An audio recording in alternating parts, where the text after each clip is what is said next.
रामायण ये एक शब्द में ही पवित्रता है। ये एक शब्द में ना जाने कितना सारा ज्ञान है। रामायण का हर एक पात्र हमें जीवन कैसे जीना चाहिए ये सिखाता है।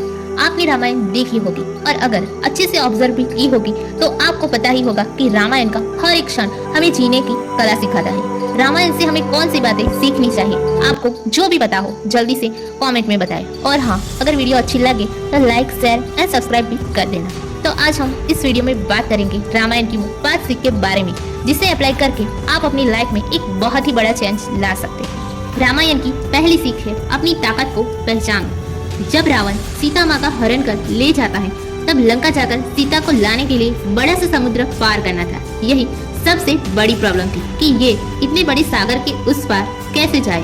तब सारी सेना में एक ही ऐसा योद्धा था जो ये बहुत ही आसानी से कर सकता था, वो थे हनुमान। पर उनको भी उनकी ताकत का पता नहीं था। तब जामवंत जी कहते हैं कि तुम तो बड़ी ही आसानी से उड़ के उस बड़े सागर को पार कर सकते हो। जामवंत जी ने बताया कि बचपन में वो कैसे उड़ते थे, उनकी क्या ताकत थी। तब हनुमान को अपनी ताकत का अंदाजा होता है और वे थोड़े ही समय में बड़े से सागर को पार कर लंका जाता है। हम सब की भी यही प्रॉब्लम है, हमें भी अपनी उस ताकत का अंदाजा है ही नहीं जो हमें कहीं ना कहीं छुपी हुई है। हम जो चाहे वो बन सकते हैं, बड़े से बड़ा गोल अचीव कर सकते हैं, पर हमें कभी भी इस बात का पता नहीं होता। तो अब तुम अपने अंदर की ताकत को पहचानो। और हाँ, आज हनुमान की तरह कोई जानवर नहीं आएगा तुम्हें ये बताने के लिए कि तुम क्या कर सकते हो। ये तो तुम्हें खुद ही पहचानना होगा, अपनी ताकत को जानना होगा, समझना होगा। रामायण की दूसरी सीख है खुद को ही वन ऑफ द बेस्ट मत मानो। रामायण का मेन विलन यानी कि रावण मरते दम तक यही मानता रहा कि I am the best, no one can beat me. इसी अहंकार में उसने ये मान लिया था कि राम तो एक मामूली वनवासी है, उसे हराने के लिए तो मेरा एक मामूली सैनिक ही काफी है। पर बाद में उसे पता चला कि राम कोई मामूली इंसान नहीं थे, पर तब तक बहुत ही देर हो चुकी थी। इसीलिए कभी भी खुद को वन ऑफ द बेस्ट नहीं मानना चाहिए। अगर मानना ही है तो खुद को बेस्ट मानो, पर ये कभी मत मानना कि तुमसे बेस्ट कोई नहीं, तुमसे बेहतर और कोई नहीं कर सकता, चाहे वो कोई भी चीज हो। सामने वाले को कमजोर समझना ये एक बहुत ही बड़ी मूर्खता है। रामायण की तीसरी सीख है जो भी बोलो सोच समझ कर बोलो। कैकेयी जो कि राजा दशरथ की 3 पत्नियों में से एक थी।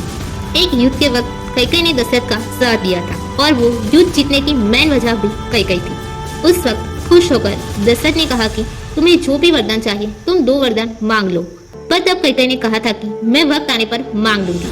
और जब राम को राजा बनाने की बात पूरे राज्य में हो रही थी, उसी वक्त कैकेयी ने ये 2 वरदान मांग लिए, जिसमें से पहला था भरत को राजा बनाया जाए और दूसरा था कि राम को 14 वर्ष का वनवास दिया जाए। रामायण के ये प्रसंग से हमें ये बात सीखनी चाहिए कि कभी भी बिना सोचे समझे कुछ भी नहीं बोलना चाहिए, जिससे कि फ्यूचर में हमें बहुत ही पछतावा हो। दशरथ ने कह दिया था कि वरदान मांगो, इसीलिए उन्हें पूरा जीवन पुत्र के बिना बिताना पड़ा। रामायण की चौथी सीख है स्वॉट यानी कि strength, weakness, opportunities and threats.